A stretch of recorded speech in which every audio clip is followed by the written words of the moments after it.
గుంటూరు పోలీసులకు షాక్ ఇచ్చిన హైకోర్టు న్యాయమూర్తి.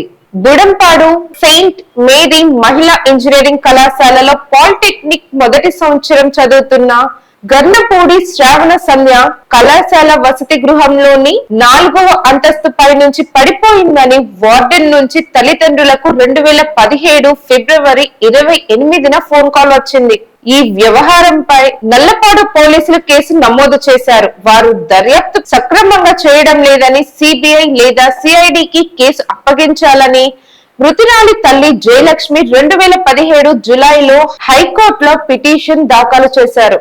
ఇటీవలే ఈ వ్యాజ్యంపై విచారణ జరిపిన హైకోర్టు దర్యాప్తును సిబిఐకి ఇవ్వడం ఇది సముచితమైన కేసు అని అభిప్రాయపడింది. అయితే ఈ కేసుపై సోమవారం జరిగిన విచారణలో పోలీసుల తరపున హోంశాఖ జిపి జయంతి వాదనను వినిపిస్తూ కేసు దర్యాప్తు పూర్తి చేశామని తెలియజేశారు.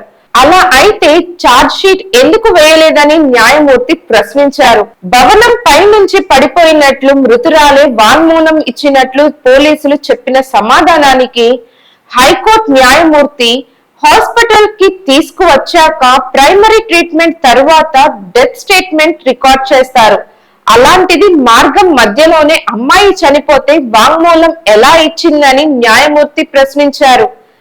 ఇది మీరు అల్లిన కట్టు కదా అని ప్రశ్నించారు. కోర్టు అన్నా, కోర్టు ఉత్తర్వులన్నా, సిబ్బంది అన్నా పోలీసులకు గౌరవం లేదని ఘాటుగా వ్యాఖ్యానించారు. పోలీసులు దాఖలు చేసిన అఫిడవిట్ ని పరిశీలించాలని వాదనలు వినిపించేందుకు పిటిషనర్ తరపున న్యాయవాదికి సమయం ఇస్తూ విచారణను ఈ నెల 10కి వాయిదా వేశారు.